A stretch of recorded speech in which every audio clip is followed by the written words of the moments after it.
Daily. Taste the Daily. Super star Rajinikanth హీరోగా తెరకెక్కిన mass action movie కూలీ. భారీ మల్టీ స్టారర్గా తెరకెక్కిన ఈ సినిమా 500 కోట్ల క్లబ్లోకి ఎంటర్ అయింది. 12 రోజుల్లోనే ఈ ఘనత సాధించడంతో పాటు రజనీ కెరియర్లో 500 కోట్ల మార్క్ క్రాస్ చేసిన మూడో సినిమాగా రికార్డ్ కూడా సెట్ చేసింది. మరి నంబర్స్తో చిత్ర యూనిట్ హ్యాపీయేనా? సూపర్ స్టార్ రజనీకాంత్ హీరోగా తెరకెక్కిన లేటెస్ట్ మూవీ కూలీ. లోకేష్ కనకరాజ్ దర్శకత్వంలో తెరకెక్కిన ఈ సినిమాకు డివైడ్ టాక్ వచ్చిన వసూళ్ల పరంగా మాత్రం బిగ్ నెంబర్స్ ను టచ్ చేసింది.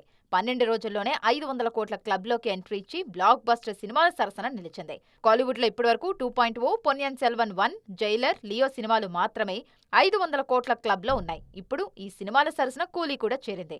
అయితే బిజినెస్ పరంగా చూస్తే కూలీ విషయంలో 500 కోట్లు కూడా పెద్ద నెంబరేం కాదన్న టాక్ వినిపిస్తోంది.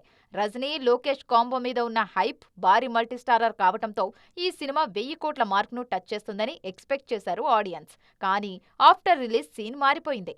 ఈ సినిమా 500 కోట్ల క్లబ్లోకి కూడా అతి కష్టం మీద ఎంటర్ అయింది. గతంలో 2.0 విషయంలోనూ ఇదే జరిగింది. భారీ బడ్జెట్తో తెరకెక్కిన ఆ సినిమా పూర్తి స్థాయిలో బడ్జెట్తో రికవర్ చేయలేకపోయింది.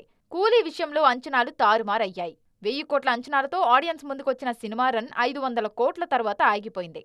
దీంతో రజనీ మార్కెట్ మీద అనుమానాలు మొదలవుతున్నాయి. అప్కమింగ్ సినిమాల విషయంలో రజనీ స్టామినా మీద నమ్మకంతో కాకుండా కంటెంట్ను దృష్టిలో పెట్టుకుని బిజినెస్ చేస్తే బెటర్ అన్న సజెషన్స్ వినిపిస్తున్నాయి.